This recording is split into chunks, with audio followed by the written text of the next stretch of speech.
Whether you're just learning how to play Root or looking for a bit of a refresher for this game, you've come to the right place. This How to Play series is divided up into 2 videos. Video 1 starts you off with the essential Root overview and finishes making sure you can take the actions all the factions have in common. The next video focuses on everything faction specific. Once it's released, you'll find a link in the description. So with that said, let's get started. So Root is what's considered an asymmetric game. This means that the faction each player controls has some unique actions that they'll be able to take, and some unique ways that each will earn victory points. There are, however, some things in this game that all players are going to do the same, so as we learn how to play Root, we'll first learn how to do the things in the game that all players do the same, or mostly the same, and then we'll look in depth at how to play each of the 4 unique factions that come in the base game. The way you win in this game is the same for all players, with an exception for the Vagabond player that we'll look at in the next video. To win, you'll need to lead your cute little faction of forest creatures to victory by proving that they are the most dominant faction. In the game Root, dominance is mostly measured by the victory points you earn, and in some cases, dominance can be measured by the area you control on the map. To earn victory points and control regions on the map, players will place buildings or tokens, they'll craft items, and wage war with warriors. To win the game, you'll either need to be the first player to earn 30 victory points or the first player to play and fulfill the winning condition as stated on a dominance card. So we place the board on the table with the autumn side up. And you'll see that the other side of the board is the winter side, which is a little bit more for advanced play, and I'll talk about this side later on in the video. And we're going to go through setup as if you were playing with 4 players, so we'll eventually set up every faction. If you're setting up for a 2 or 3 player game, toward the end of the Learning to Play guide, there are recommendations on which factions to check out. The torch lets you know which faction combinations would be good for new players. So each player chooses a faction and takes all the faction pieces as noted on the back of the faction's player board. So if you need to for your group, you can choose to randomize the factions each player gets. Use any method of your choosing to randomize these factions. Once you figure out which faction you'll play, place your score marker, which has this little victory point wreath on it, on the 0 space on the score track. Shuffle the shared deck of cards, which look like this, and then deal 3 to each player. Find the 4 spaces on the board marked with this R, and place a ruin marker on each. Build a supply with the 12 items at the top of the board. Make sure these are not the items with the S or the R on them, as those are for the Vagabond faction. Place these plain items on the board white side up. Each player gets 4 faction overview cards as reference to help better understand what the other opponents are going to try to do to them. Players will set up their pieces on the board in this order: Marcus de Cat, Eerie Dynasties, Woodland Alliance, and Vagabond. So that's it for setup for now, as we'll cover faction-specific setup for the factions of the base game in the next video. So no matter which faction you choose, your turn will be divided into 3 phases as listed on each faction's player board. The first phase is called Birdsong, so think of this as dawn. The second phase is daylight, and then the third phase is evening. Throughout these phases, players will have maintenance tasks they will need to perform, but most importantly, they'll be able to take an assortment of actions that they have available to them. Some actions are unique to each faction, and some actions like moving, battling, and crafting are actions that all factions have in common.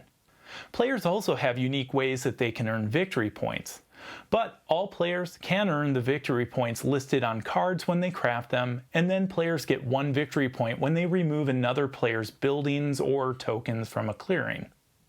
Let's start with the actions all players have in common, like moving, battling, and crafting.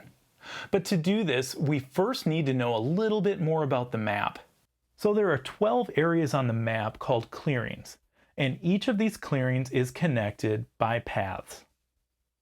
Inside each clearing, you have these square outlined areas called slots. And if you look at the clearings, you'll see that they have anywhere between 1, 2, and 3 slots each. Slots are where buildings get placed by every faction except for the Vagabond faction. So the Marcus Decat faction will try to build sawmills, workshops, and recruiters. The Woodland Alliance will try to build bases, while the Erie Dynasties tries to build roosts. If all slots in a clearing are full like we see here, no more buildings can be built in that clearing. In clearings with ruins tokens, slots can be made available, however, after the Vagabond explores them. There are other round pieces called tokens some factions will place in clearings, and these don't require slots, such as the Sympathy token from the Woodland Alliance, or a wood token that Marcus Decat faction might place. Along with slots for buildings, each clearing also has a clearing suit or type, as seen here or here.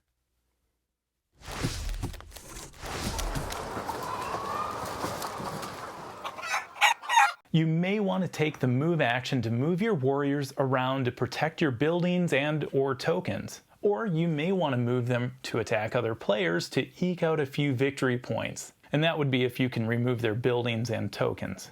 When you take a move action, you move from one adjacent clearing to another, and you can move as many or as few of your warriors as you want with a single move action.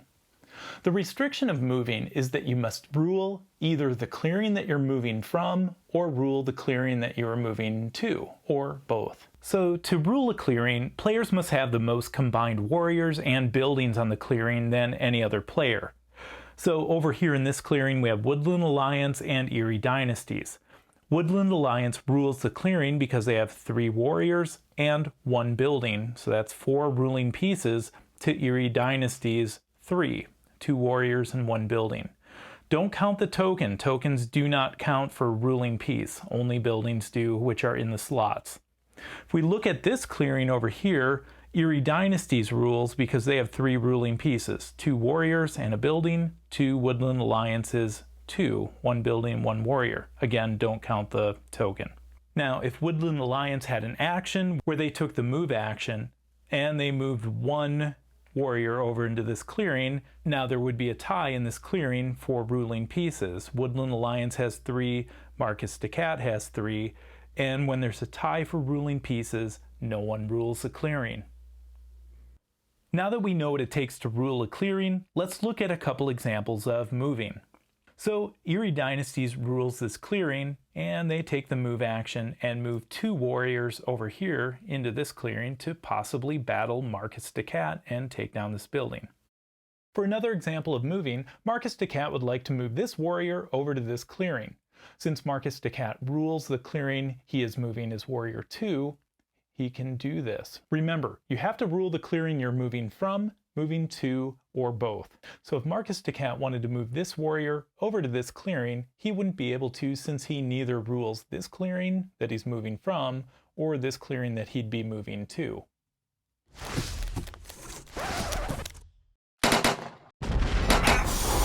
Whoa! Alright, now that we know how to move warriors around, we have to know how to use them in battle. Battling works pretty much the same no matter which faction you're playing. When you use the battle action, you will be the attacker, and then you'll choose one faction in the same clearing as the defender. You roll the 2 12-sided dice, which give outcomes between 0 and 3, and you, as the attacker, automatically take the higher roll. The amount of hits you inflict on the other player is equal to whichever is less, the result on the die, or the number of warriors you have in the clearing. So in this example, Woodland Alliance has 2 warriors and rolled a 1. They would take whichever is less. In this case, 1 is less, so they would remove 1 from Erie Dynasties, 1 warrior. Erie Dynasties has a 0, so they would remove no warriors from Woodland Alliance. Hey! So for another example, if Marcus Decat were attacking Erie Dynasties, Marcus would take the highest die, 3 in this case, but will only be able to inflict as many hits as their warriors. Since there are only 2 warriors, Marcus Decat inflicts 2 hits on Erie Dynasty. Erie Dynasties gets the lower die, 2 in this case, and has 2 warriors. So they hit for 2. Battling happens simultaneously, so players remove the pieces at the same time. So when you inflict hits, warriors have to be removed first before removing buildings or tokens.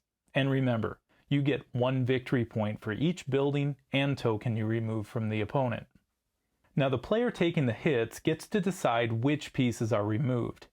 This really doesn't matter so much when just removing warriors, but it will when warriors are all removed, and you must make the decision of which building or token to remove. Now that you know the basics of battling, let's add a couple more details which you will hopefully be able to take advantage of in your games. If you battle in a clearing where there are no defending warriors, like in this case, meaning there are just buildings and tokens, you get to inflict an extra hit.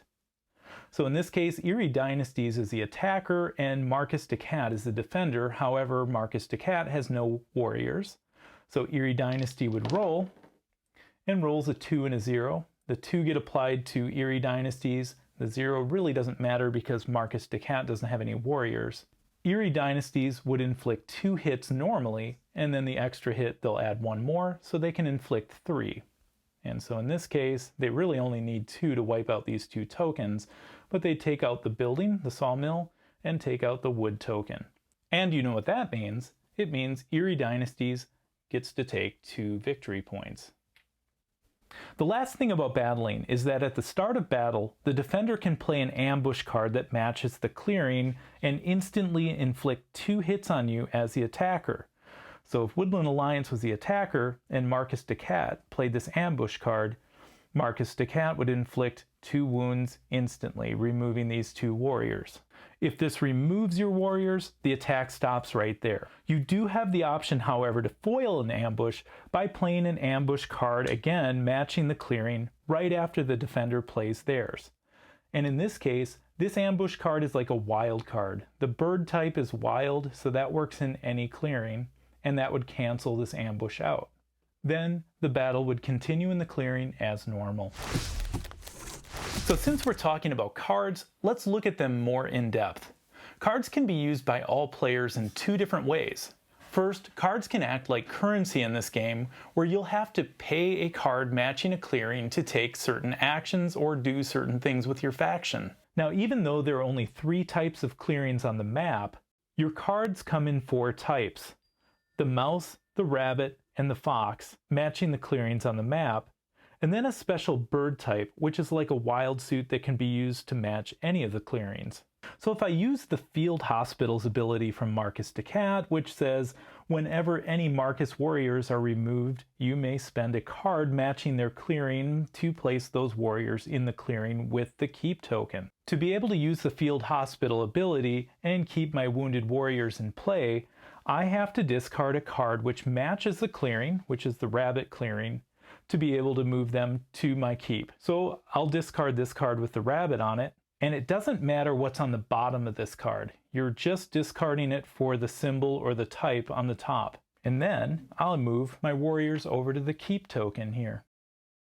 Alright, so the other way to use your cards is where you craft what is on the card. When you take a crafting action, you also have to have crafting pieces in clearings which match the crafting cost as listed on the card, and you can only activate crafting pieces once per turn.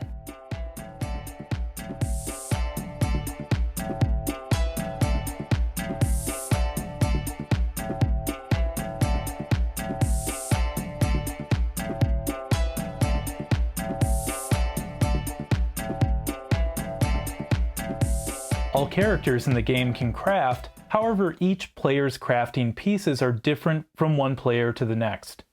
Marcus Decat needs to activate workshops and matching clearings to pay the crafting cost, whereas Eerie Dynasties needs to activate roosts, Woodland Alliance needs to activate sympathy tokens, and the Vagabond would activate its hammer item in its satchel. All of these would have to match the clearings as listed in the crafting cost to craft the card. If you forget what pieces your faction uses to pay crafting costs, this is listed under the craft action on your player board. Once you activate your crafting pieces, if the effect is listed in a paper box, This is considered an immediate effect where you resolve it right away and then discard the card. For instance, if I'm Woodland Alliance and I use the craft action to craft Gently Used Knapsack, I would activate my crafting piece in a clearing which matches the icon on the card. So I'd gain a satchel from the item supply, then take a victory point, then discard this card. Now, if the crafting effect is listed in a stone box, this is considered a persistent effect, and you'd place the card face up next to your player board and use the effect written on the card when it applies. By the way, you can only have one persistent effect of the same name in your player area at a time.